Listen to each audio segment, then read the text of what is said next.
Michael Wittmann, Kurt Nispel, Otto Karius. The list of famous German tank aces seems to go on forever. However, the German Panzer Force also had many other Panzer Aces. Tank aces who have largely been forgotten.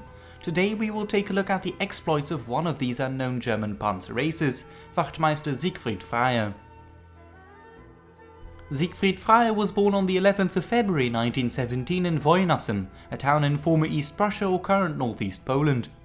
Although initially part of the German cavalry, Freyer was a member of Panzerregiment 24, the tank regiment of Generalleutnant Bruno Ritter von Hauenschild's 24th Panzer Division. Freyer had already received the Iron Cross 2nd class for his actions in the campaign in the West, and the Iron Cross 1st class for his actions during the Barbarossa campaign.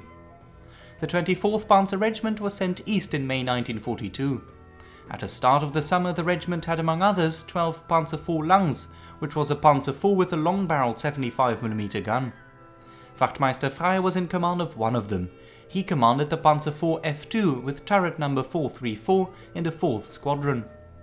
Joining him in the tank were driver Wilhelm Schmidt, gunner Alfons Fischer, loader Arnold Groll and radioman Heinrich Müller. On the 7th of July 1942, the second day of the 24th Panzer Division's offensive operation at Voronezh, a large city east of Kursk in the former Soviet Union, Wachtmeister Freyer and his crew were tasked to support the infantry of the division, who were slowly fighting their way through the city. Freyer took up a position in the garden of a house at a crossroads and camouflaged his panzer. A small fence prevented the Soviet forces from spotting his long-barreled Panzer IV. Throughout the day, the battle raged between the German and Soviet infantry. Freyer and his crew were kept out of the action until the evening. As the hot summer day was starting to draw to a close, a T-34 drove past at high speed as it came from a side road to the left of Freyer's 434. According to Freyer himself, the T-34 was followed by multiple other tanks, possibly even up to 30. The Soviets had put up a breakout attempt to extricate themselves out of the pocket that had been formed in the city. In quick succession, the first 3 T-34s were destroyed.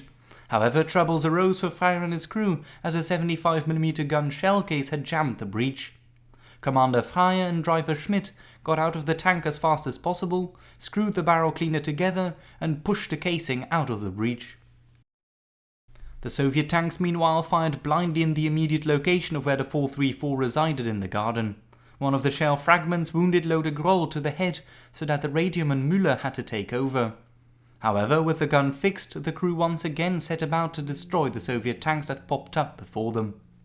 In the course of the following 20 minutes, a further 8 tanks were recorded as knocked out by the crew of the 434. 6 of them were T-34s, while the other 2 were light T-60s. As the engagement drew to a close, 11 Soviet tanks had been eliminated. This while on several other occasions the breach jammed and the crew members had to get out to unstick their gun.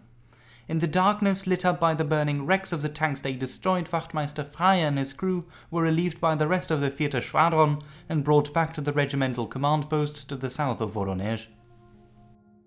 During a lull in the fighting on the 23rd of July 1942, Wachtmeister Siegfried Freyer was awarded the prestigious Knight's Cross of the Iron Cross by Oberst Gustav Adolf Riebel, the battalion commander.